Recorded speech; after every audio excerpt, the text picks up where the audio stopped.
भगवान की कृपा से कुछ बातें रख रही हूं। पूज्य गुरुदेव भगवान जब भक्ति की भूमि महाराष्ट्र के धरती पर 6 महीने तक अखंड तपस्या कर रहे थे, उस तपस्या के पश्चात कई अद्भुत अद्भुत राज रहस्य शास्त्र ग्रंथों के पूज्य गुरुदेव भगवान अपने प्रवचनों में या जब कभी बैठे रहते तब बताते।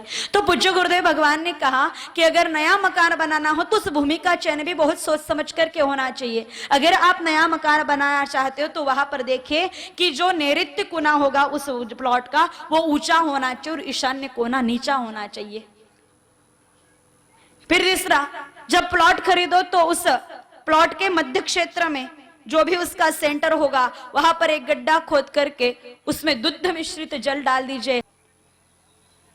जल अगर 12 घंटे के बाद भी वहां पाया जाता तो उस भूमि को उत्तम समझना चाहिए।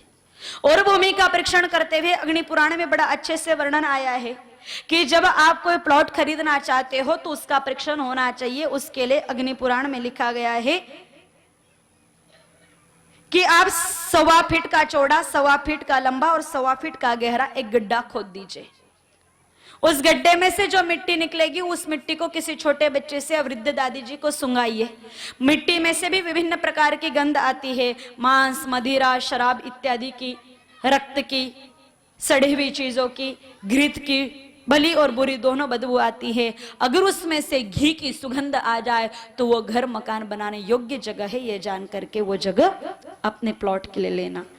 इसका उल्लेख अग्नि पुराण के 248वें अध्याय के दूसरे श्लोक में आया हुआ है। अग्नि पुराण आगे भी मकान बनाने की बहुत सारी विधि के लिए मार्गदर्शन करता है, सारी चर्चा तो यह संभव नहीं है। जब फिर वहां पर आप मकान का काम शुरू कर रहे हो, भूमि पूजन कर रहे हो, उससे पहले भी आप उस भूमि को 5 फीट खोद करके देख लीजिए। 5 फीट खोदने के बाद अगर वहां से हड्डियां निकल रही है या कोयले निकल रहे हैं तो वो स्थान मकान बनाने योग्य या फिर रहने काम धंधे के लिए योग्य नहीं है। उस जमीन को छोड़ दीजिए। जहां से अस्थि अर्थात हड्डियां या कोयले निकल रहे हैं वो स्थान भी भवन निर्माण के लिए उचित नहीं है। पर गव्य सिद्ध गोवृत्ति पंडित जी के हाथों से मुहूर्त इत्यादि निकालवर करके पूजन किया गया। आगे भी कई सारी बातें, अगर आप चाहते हो इस मकान का काम रुका नहीं रहे, अटका नहीं रखे, तेज गति से इसका काम पूर्ण हो तो उसके लिए भी अग्नि पुराण में वर्णन आता है। 92वें अध्याय के 10वें श्लोक में कहा गया है कि अगर आप मकान का काम तेज गति से अच्छा आगे से बढ़े, नियमित कार्यरत रहे, ऐसा चाहते हो तो उस मकान बनाने से पहले उस जगह पर बेल की जोड़ी से, जुगल मतलब बेल की जोड़ी से पूर्व से पश्चिम की ओर और उत्तर से दक्षिण की ओर 7-7 बार हल जोत दीजिए ताकि वो स्थान योग्य हो जाएगा। जब आप उसके लेवलिंग कर रहे हो तब ये उपाय करना है। फिर निर्माण से पूर्व 17 दिन तक वहां पर गौ माता जी को बांध दीजिए। गाय माता जी के खुर उस जमीन को टच होने चाहिए। गैया मैया जी अगर अपने खुरों से उस जमीन को कोर रही हैं तो वहां के संपूर्ण शैल्य दोष खत्म हो जाते हैं और उस पर कोई दोष नहीं रहेगा तो सहज आपको सुकून शांति उस मकान में मिलेगी। गाय माता जी की लार उस भूमि पर गिरनी चाहिए। तो उस भूमि में अन्य भी अगर कोई दोष है, शैल्य दुष्ट, कोई पवित्र शक्तियां, नकारात्मक शक्तियां, नकारात्मक ऊर्जा अगर उस स्थान पर है तो गैया जी की लार के प्रभाव से, गाय माता जी की लार अगर उस स्थान पर गिर जाती है तो सभी के सभी नकारात्मक दोष वहां से खत्म हो जाते हैं। फिर वहां कोई दोष रहने वाला नहीं है, न भूत प्रेत का और न तो अन्य ऐसे ही किसी प्रकार का, न टोने टोटके का कोई भी असर उस भूमि पर टिकेगा नहीं जहां गैया जी की 17 दिन तक निरंतर उत्तम भाव से उनको सुख दिया जाए, इस प्रकार से सेवा की जा रही है। तो फिर जब आप मकान की चुनवाई करवा रहे हो तब अग्नि पुराण के अगले अध्याय में वर्णन आता है कि आप आपके मकान का कार्य शुरू करें उस समय उसके नैऋत्य कोने में एक नंदी बाबा को खड़ा कर दीजिए और नंदी बाबा नैऋत्य कोने में उस मकान की ओर मुख करके खड़े हैं अपने सरहद में उस प्लॉट के अंदर। और फिर आप योग्य कोने से उसकी चुनाई शुरू कर दीजिए। इस तरीके से प्रारंभ किया हुआ काम में कोई अड़चन, कोई विघ्न आने वाली नहीं है, उस घर में कुछ गलत निर्माण होने वाला नहीं है, सब कुछ सुव्यवस्थित तरीके से होगा। अगर आप इंजीनियर इत्यादि का भी चयन कर रहे हैं तो उनसे भी इसके व्यक्ति महत्व इत्यादि के बारे में अच्छे से जांच पड़ताल कर ले।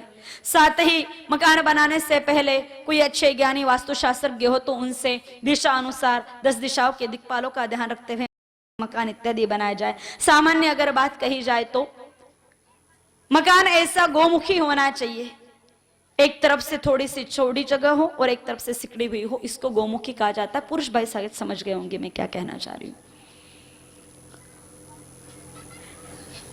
मकान बनाते समय दो चीजों का ध्यान रखो, ईशान्य कोना कच्चा रखो, वहां पर पक्के कोई टाइल इत्यादि लगानी नहीं है, कच्चा स्थान रखना है। ईशान्य कोने में भगवान का मंदिर बना दे। बड़ा प्लॉट है तो उसी ईशान्य कोने में मंदिर के पास आप गौ माता जी के लिए गोकक्ष या गो मंदिर जैसे आपके भाव हो बना सकते हो। नीचे नीचे पर मैं तो सोचती हूँ सभी गाय माता की व्यवस्था कर दे, एक तरफ गैया जी के बांधने की, चारा इत्यादि की, और फिर आप ऊपर से फर्स्ट फ्लोर से आपका बांधकाम शुरू कर दीजिए। देखिए कुछ लोग कहते कि हम ऊपर रहेंगे, गैया मैया जी नीचे रहेंगी तो चलेगा क्या? अरे भाई, संपूर्ण पृथ्वी का भार ही गौ माता जी के सुंदर श्रृंग शिखरों पर है। जिस गाय माता जी के सिंगों पर ये सारी पृथ्वी टिकी हुई है, इससे सारा का सारा काम व्यवस्थित हो रहा है। तो अगर वही की वही गैया मैया जी नीचे बांधूंगी और उनके सिंगों पर अगर अपना मकान है तो कितना बड़ा भूकंप आने दो, आपदा आने दो, आपके घर को इतना सा भी क्रैक जाने वाला नहीं है। वो गोमाता नियमित उस मकान की रक्षा कर लेगी। नीचे व्यवस्था गैया जी की कर दो, ईशान्य कोना कच्चा रखो, और मकान बनाने में एक महत्वपूर्ण हिस्सा जो मकान का मध्य क्षेत्र रहेगा, जिसको वास्तुशास्त्र की भाषा में ब्रह्म क्षेत्र कहा जाता है, वो हमेशा खुला रखो। वहां पर कोई भारी भक्कम दीवार, पिलर इत्यादि का निर्माण मत करो। ब्रह्म क्षेत्र खुला होना बहुत जरूरी है। अक्सर घरों में वास्तु दोष में एक बहुत बड़ी गलत चीज होती है और इसका कोई भी दूसरा निराकरण नहीं है। अगर आपके घर के मध्य क्षेत्र में कोई पिलर है या बहुत ज्यादा वजनदार वस्तु रखी गई तो उस वस्तु को हटा दीजिए, नहीं तो उस घर के लोग डिप्रेशन का शिकार बनेंगे। नियमित उस घर में कोई न कोई रोग विकार इत्यादि बनते रहेंगे। मैंने पूर्व में भी कहा था कि वास्तुशास्त्र मतलब 10 दिशाओं के 10 दिक्पालों को स्थान देते करके और घर भवन निर्माण, इसको शॉर्ट भाषा में अगर कम शब्दों में समझाओ तो वास्तुशास्त्र कहते हैं।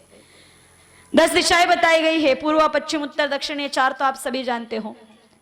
ईशान्य, नैऋत्य, वायव्य, आग्नेय, ये 4 8, और ऊपर आकाश और पाताल, ऐसी 10 दिशाएं होती है। आकाश मूल केंद्र होता है ब्रह्म क्षेत्र, जिसको हमेशा खुला रखना चाहिए।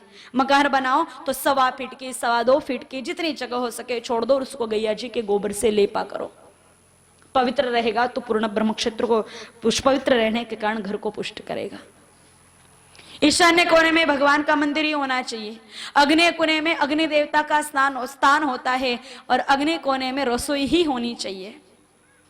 अगर गलती से आपने अग्नि कोने में लेटरिन बाथरूम बना दिए है या पानी की टंकी दी रख दी है, पानी का परंडा रख दिया है, मटकी रख दी है, तो अग्नि और पानी में बनती है क्या? अगर आप अग्नि पर जल डाल दोगे तो तड़तड़ होगी कि ना होगी? जिन घरों में अग्नि कोने में जल की व्यवस्था होती, चाहे वो अच्छा पानी हो, चाहे वो खराब पानी हो, चाहे वो नाला गटर हो या और भी कोई वॉशिंग मशीन इत्यादि जैसी वस्तु भी रख रखी हो, तो उस घर में भी माँ बेटे में, पति पत्नी में, भाई भाई में तड़तड़ मतलब बनती नहीं है। लड़ाई झगड़ा जैसा बात चलती रहती है। एक पूरब कहता है, एक पश्चिम कहता है, एक कहते कपड़े की दुकान, एक कहता नहीं साड़ियों की दुकान, एक कहेगा ये, एक कहेगा वो, ऐसी खींचाता नहीं, इसके प्रभाव से होती है। नैऋत्य कोने में सबसे भारी होना चाहिए उस घर में गृह स्वामी का स्थान हो तो अति उत्तम। जितनी भी वजनदार वस्तु है वो नैऋत्य कोने में आनी चाहिए। सबसे ज्यादा भार घर का नैऋत्य कोने में होना चाहिए। मुख्य द्वार भी उत्तर या पूर्व के मध्य में हो, दक्षिण की ओर या आग्नेय कोने में घर का प्रवेश द्वार कतई नहीं होना चाहिए, नहीं तो विभिन्न प्रकार की दिक्कतें उस घर में आ सकती। क्रोध आना, काम बिगड़ना, काम अटकना, ऐसी कई सारी बातें हैं। हालांकि